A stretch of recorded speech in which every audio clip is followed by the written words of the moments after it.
তাহলে ওই রেকর্ডস গুলো মানে মানহানি করুক, 7 দিনও ওয়েট করতে হবে না, বলুন না কালকে মানহানি করতে হবে। পরিষ্কার রেকর্ড বেরিয়ে গেছে। গতকালকেও আমরা বলেছি নাম করিনি, আজকে সমস্ত নামগুলো এসে গেছে। 2-2 4 সকলেই জানে, 2-2 4ই হয়। অস্বীকার তিনি করতে পারেন না। আমরা এই অভিযোগটাই ইলেকশন কমিশনকে করেছি, সেটা পশ্চিমবাংলায় হোক কিংবা দিল্লিতে হোক, যে এই সময় নির্বাচনের সময় ইলেকশন কমিশন তদারকিতে কিন্তু নির্বাচনের প্রক্রিয়া চলছে।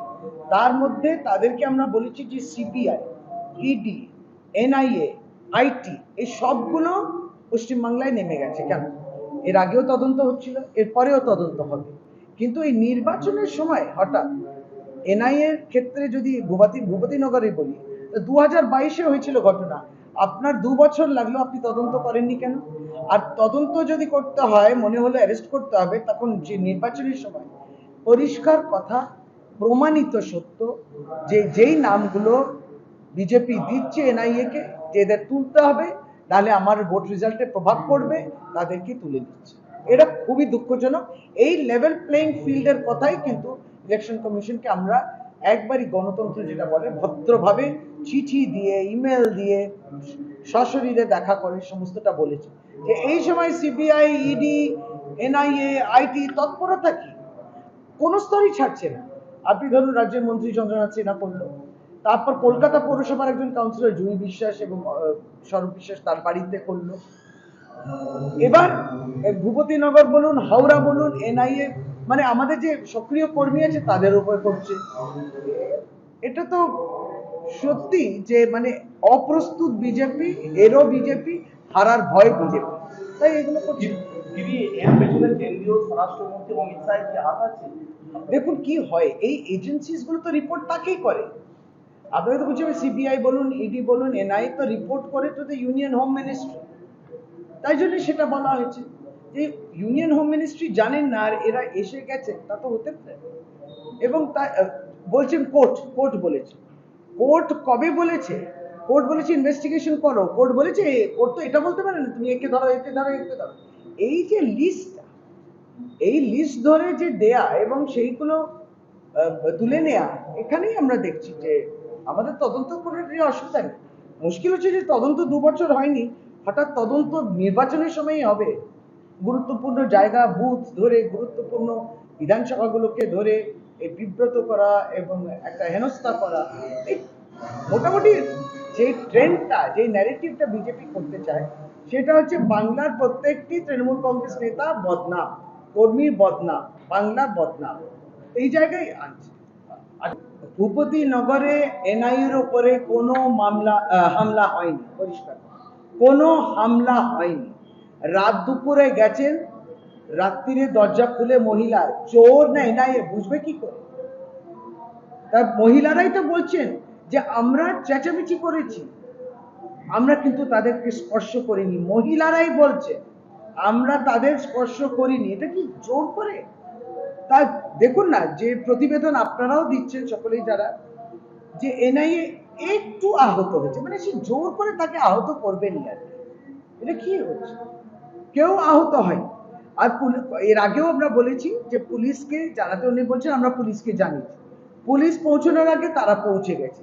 রাত দুপুরে এখন এত কি ব্যাপার বিষয়টা? রাত দুপুরে কি করেছে, দিন দুপুরে অসুবিধা কি আছে? আমি ঠিক বোঝা গেল না। এবার রাত্রিরে যদি কেউ দরজা কড়া নাড়ে, মহিলারা বলছেন আমরাই আক্রান্ত, এনাকে আমি, এনাই কে আমি তাই চিনি না। ক্ষোভটা তো তাদের এটাও রয়েছে যে তারাও বুঝতে পারছেন যে এটা একটা রাজনৈতিক উদ্দেশ্য রয়েছে, কারণ রাজনৈতিক কারণে তার ছেলে কিংবা তার ভাইকে তুলে দেওয়া হচ্ছে, কারণ সে তৃণমূল কংগ্রেসের বুথ প্রেসিডেন্টই হোক, বুথ কর্মী হোক ইত্যাদি। তারাও বুঝতে পারছেন এর পিছনে রাজনীতি। আমরা তো একবারও বলছি না সন্দেশকালীনই তদন্ত হোক, হওয়া উচিত না, তদন্ত হোক, কে ভেঙেছে এখানেও করুন, কিন্তু মহিলারা তো পরিষ্কার বলছেন যে আমরা তাদেরকে ছুঁই পর্যন্ত নিয়ে আমাদের খবর ছিল, এরকম রাত্রে আসছে কেন? এর আগেও বলেছি, এর আগেও ওদেরকে বলছিল ইত্যাদি। এটা ঠিক, ওরা যেমন বলছে যে ওদের ডেকে পাঠিয়েছে, ওরা আসেনি ইত্যাদি, তো সেগুলো তো তাদের কথাও তো শুনতে হবে। 2022 সালের ঘটনা, আপনি 2024-এ একবারই নির্বাচনের মধ্যে আসছে, জনসাধারণ এত বোকা নয়, তাদেরকে বুঝতে বেশি সময় লাগে না যে কোন উদ্দেশ্য নিয়ে এই সময়টা এসছে। নির্বাচন ঘোষণা আগেও আসতে পারত। 8% ছিল না ভোট পার্সেন্টেজ, তারপর যিনি বিজেপি প্রার্থী ছিলেন 38.73%, এখন যিনি হয়েছেন সকলেই বুঝে গেছে যে হাওয়াই জাহাজ করে উড়ে গেছে। তারপরে ডাক্তারবাবু, আমি সত্যি ডাক্তারবাবুকে সেই ডাক্তারি জায়গায় সম্মান দিই, কিন্তু তিনিও যখন সেদিকে মিথ্যা কথা আমি টিভিতে দেখলাম, আমি অবাক হয়ে গেলাম যে রাজনীতিতে এলেই মিথ্যা কথা বলতে হবে নাকি? সত্যি কথা বলুন না। তারপরে যেটা আছে সেটা একটু খেয়াল রাখতে হবে। সিপিএম এর আমি জানি না প্রার্থীকে গেলবার 8.6% পেয়েছিল, এদের ভরসা নেই। আর কংগ্রেস পেয়েছিল 2.63%। অরূপদা আছেন, অরূপদার সামনে আমি কি করবো বিশ্লেষণ, দাদা তো একদম প্রবলেম। এই 10% না কোথাও চলে যায়, এই 10% এই যে সিপিএম এর তো নির্লজ্জ কিছু নেই, 0 MLA 0 MP সারা ভারতবর্ষে কিছু নেই, তবুও লাল বেরিয়ে যাচ্ছে, বেরোচ্ছে।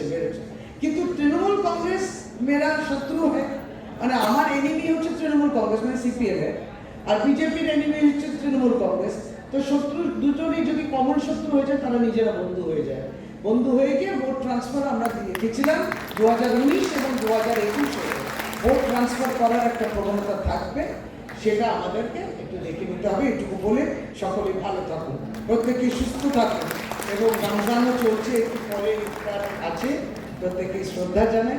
তথাপি তার সঙ্গে ভালো থাকুন, উৎসব থাকবে।